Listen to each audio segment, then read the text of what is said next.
నమస్కారం గురుజీ. శ్రీమాత్రే నమః. గురుజీ, సాధారణంగా సూర్యుడు అంటే జ్యోతిష్య శాస్త్రం ప్రకారం అంటే గ్రహం అని అంటూ అంటారు. కానీ సైన్స్ ప్రకారం సూర్యుడు అంటే నక్షత్రం అని చెప్పి క్యాలిక్యులేషన్ చేస్తూ ఉంటారు. ఇందులో ఏది నిజం అంటారు? అంటే జ్యోతిష్యం ప్రకారం ఆయన గ్రహం అనుకోవాలా, సైన్స్ ప్రకారం నక్షత్రం లాగా చూసుకోవాలా, ఎలా అంటారు? గ్రహము అంటే ఒకటి గుర్తుపెట్టుకున్నాం, గ్రహించేది, గ్రహణ శక్తి కలిగింది గ్రహం. అందుకే విగ్రహం అని కూడా అంటారు.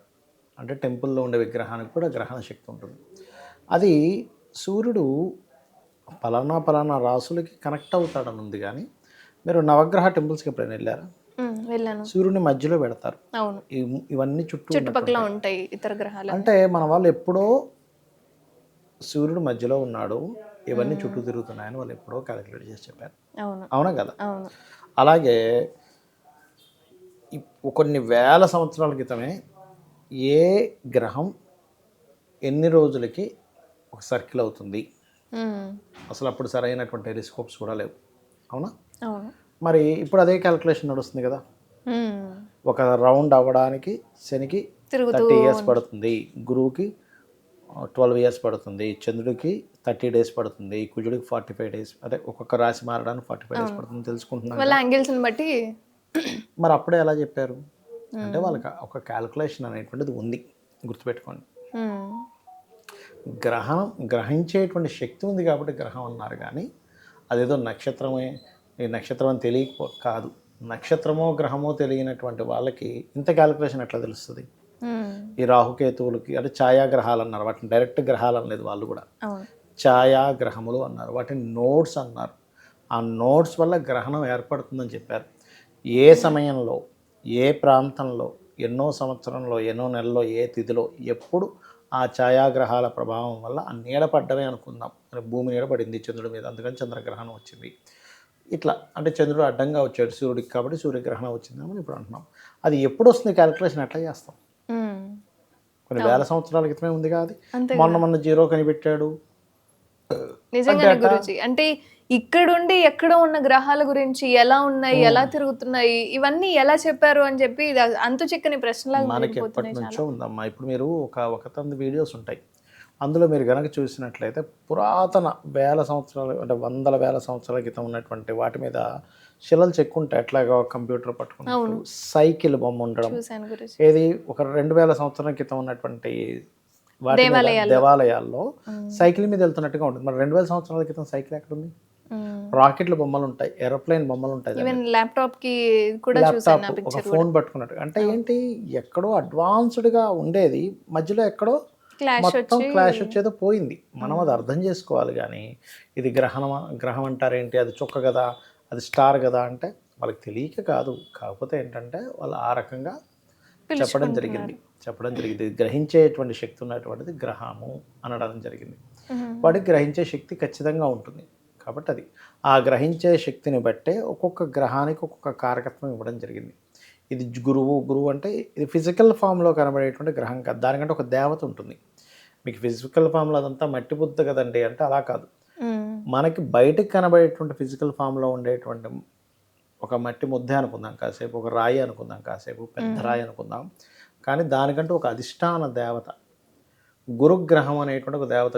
మనం చూడడానికి జూపిటర్ అది తిరుగుతుంది, దాని చుట్టూ 12 చంద్రులు తిరుగుతున్నాయి అంటే అట్లా కాదు, అది చూడడానికి అది, కానీ దానికంటే ఒక దేవత ఉంది. అట్లా ఆ దేవత ఇచ్చే రిజల్ట్ ఏమిటి అనే దాన్ని ఆస్ట్రాలజీ అంటూ ఉంటారు. కాబట్టి మనకు కొన్ని వేల సంవత్సరాల క్రితమే ఈ క్యాలిక్యులేషన్ అనేటువంటిది ఉంది. కాబట్టి ఎక్కడో అడ్వాన్స్డ్ సివిలైజేషన్లో మనం ఉన్నాం, కాబట్టి మధ్యలో ఎక్కడో మిస్ అయింది. ఇప్పుడు ఇంత ఇప్పుడు కంప్యూటర్స్, ఫోన్స్ ఉన్నాయమ్మా, మధ్యలో ఎక్కడో ఒక 500 సంవత్సరాల తర్వాత ఎక్కడో డిస్టర్బ్ అయిపోయింది. దాని తర్వాత ఎక్కడో మళ్ళీ స్లోగా మళ్ళీ డెవలప్ అవుతూ వస్తుంది. ఎవడో చెప్తాడు, లేదు ఒకప్పుడే మనకి ఇట్లాంటివన్నీ ఉండేవంట అంటే కొంతమంది కొట్టిపడేసేవాడు ఉంటాడు, కొంతమంది లేదు ఉండేవంట అని అనుకునేవాళ్ళు ఉంటారు. ఎక్కడో తవ్వకాల్లో టవర్ దొరుకుతుంది, ఇదే టవర్ ఏమో అంటారు, దాన్ని తీసుకుని మ్యూజియంలో పెడతాడు. ఎవడికి తెలుసు ఇవన్నీ? అంతే కదా, ఏదనుకుంటే అదే. ఇంకా అట్లా ఏంటంటే కొన్ని వేల సంవత్సరాల క్రితమే అడ్వాన్స్డ్లోకి వెళ్ళింది, మళ్ళీ పాడైంది, మళ్ళీ సెట్ అవుతూ మారుతూ వచ్చింది. గురుజీ, అలాగే మీరు ఇప్పుడు ఛాయాగ్రహం గురించి చెప్పారు. అంటే గ్రహానికి ఛాయాగ్రహానికి తేడా ఏంటి అనేది? నోడ్స్ అంటారు వీటిని. అంటే నార్త్ నోడ్ సౌత్ నోడ్ అంటారు. నార్త్ నోడ్ అంటే అది గ్రహం కాదు, కానీ దాని ఛాయ. సౌత్ నోడ్ని కేతుగాను, నార్త్ నోడ్ని రాహుగాను తీసుకుంటారు. ఓకే. అవి ఛాయలే, కానీ ఆ ఛాయ కూడా ప్రభావం పడుతుంది అనేటువంటి జ్యోతిష్ శాస్త్రంలో ఉన్నటువంటి లక్షణం. ఎట్లా అంటే ఇప్పుడు చూడండి, ఇప్పుడు ఒక వ్యక్తి మనకి జాతక చక్రంలో తీసుకుంటే కనుక రాహువు కేతువు ఉంటారు కదా. ఈ రాహువు కేతువు ఏ ఏ భావాల్లో ఉంటే ఆ ఫలితాలు వస్తున్నాయి మరి. అంటే ఎలాంటి ఒక ఉదాహరణకి ఒక వ్యక్తికి రాహు సంబంధం వచ్చిందనుకోండి లగ్నానికి, ఆ వ్యక్తి దైవికంగా అంత ఇదిగా ఉండట్లేదు, కానీ కేతు సంబంధం వస్తే దైవికంగా ఉంటున్నాడు. నేను కొన్ని వందల వేల జాతకాలు చూపించగలను నేను మీకు. ఇప్పుడు అదే కేతువు కనుక సప్తమ సంబంధం వచ్చింది అంటే 7th లార్డ్తో అని కాదు, అక్కడ 7th హౌస్లో అని కాదు, 7th ఫలితాలు ఇచ్చే గ్రహంతో వచ్చింది అనుకోండి ఉదాహరణకి. అప్పుడు ఎట్లా ఉంటుందంటే ఆ జాతకుడికి పర్టికులర్గా స్పిరిచువల్ రిలేటెడ్ సంబంధించినటువంటి ఫలితాలు ఎక్కువగా ఉంటున్నాయి. అంటే ఆధ్యాత్మికంగా ఎక్కువగా ఇది అవుతున్నాడు. ఇందాక నేను మీకు సరదాగా మీరు నన్ను జాతకం అడిగారు, నేనేమన్నాను, ఏమంటే మీకు ఆర్ట్స్ ఉన్నాయి మీరు బొమ్మలు గీస్తారన్నాను. అన్నాను లేదా? ఎట్లా అన్నాను? మీరు ఇప్పుడే నాకు చెప్పారు బొమ్మలు గీస్తాను? లేదు, చెప్పలేదు. ఒక్కసారైనా వచ్చిందా ఆ టాపిక్? లేదు. ఇందాక సరదాగా ఎందుకు నాకు ఒకసారి ఓపెన్ చేయండి, నా జాతకం ఓపెన్ చేయండి అన్నారు. నేనేమన్నా, అమ్మ మీరు బొమ్మలు గీస్తారు, మీకు ఏదో ఆర్ట్ ఉంది, మీరు బొమ్మలు గీస్తారన్న.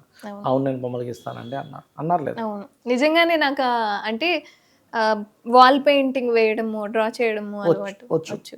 మన మధ్యన అసలు ఒక్కసారి కూడా టాపిక్ రాలేదు. ఎప్పుడు నేను నాకు జాతకం చూడండి. ఎట్లా వచ్చింది అది అంటే, శుక్రుడు అనే గ్రహం ఏదైతే ఉంటుందో దానికి సంబంధించినటువంటి కాంబినేషన్ మీ జాతకంలో ఉంది. శుక్రుడు కళలకి కారకుడు. ఈ కళలకి కారకుడైనటువంటి గ్రహం మీకు కనెక్ట్ అయింది. వీళ్ళు ఎంతసేపు ఇవి గ్రహాల నక్షత్రాల దగ్గరే ఆగిపోయి ఉన్నారు. మన వాళ్ళు ఏంటంటే ఆ గ్రహంకు ఉండేటువంటి లక్షణం ఏమిటి, ఆ గ్రహం ఒక జాతక చక్రంలో ఒక దగ్గర దానికి కనెక్ట్ వచ్చినప్పుడు అది ఏమి ఇస్తుంది ఆ వ్యక్తికి అనేది దాన్ని ఇంకా ఇన్డెప్త్గా చెప్పారు. వీళ్ళు ఇంకా ఇది చొక్క ఇది లేకపోతే ఇంకోటి ఇక్కడే ఉండిపోయారు. అర్థమైందమ్మా? అట్లా ఏంటంటే ఇది ఉంది. మీకు ఒకటే గుర్తుపెట్టుకోండి, శాస్త్రాలు అద్భుతమైన శాస్త్రాలు ఉన్నాయి. ఈ జ్యోతిష్ శాస్త్రం కావచ్చు, ఈ గ్రహాల గురించి అధ్యయనం కావచ్చు, ఖగోళ సంబంధంగా అధ్యయనం వేరు, జాతక చక్రంగా జ్యోతిష్యపరంగా అధ్యయనం వేరు.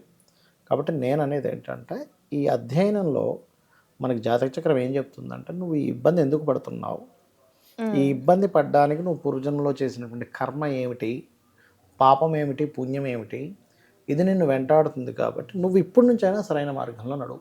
ఇప్పుడు సొసైటీ మొత్తం ఏం కోరుకుంటుందా? మల్లర్లు, గొడవలు, దొంగతనాలు, దోపిడీలు ఇవి కోరుకుంటుందా?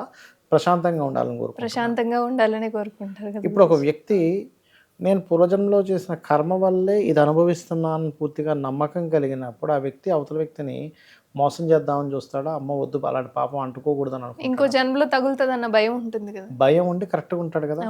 ఇప్పుడు పూర్వజన్మల్లో ఉండేటువంటి పాపాలు పుణ్యాలు ఉన్నాయని తెలియడం ముఖ్యమా, అవేమీ లేవనుకుని విచ్చలవిడిగా బతకడం ముఖ్యమా? తెలియడమే ముఖ్యం గురించి. తెలుస్తేనే కదా మా బాగుంటుంది సొసైటీ అనేటువంటిది.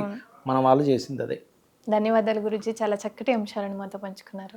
శ్రీమాత్రే నమః.